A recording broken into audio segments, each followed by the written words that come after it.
සබිරේව සමාසේත සබිකුම්බේත සම්තවං සතං සදම්ම මඤ්ඤාය සම්බදුක්ඛා පමුච්චති. සත්පුරුෂයන් එක්කමයි යහළු වෙන්න ඕනේ.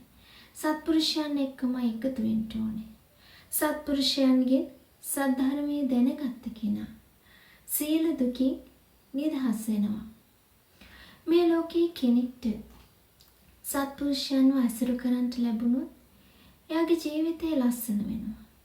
එයාගේ ජීවිතේ සුන්දර වෙනවා. එයාගේ ජීවිතේ වෙනස්ම එකක් බවට පත් වෙනවා. ඔබත් සත්පුරුෂයව ඇසුරු කරන්ට, සත්පුරුෂයෝ එක්කම වාසය කරන්ට. එවිට ඔබේ ජීවිතය සුන්දර වේවි. ඔබේ ජීවිතය ලස්සන වේවි. ඔබට තෙරුවන් සරණයි.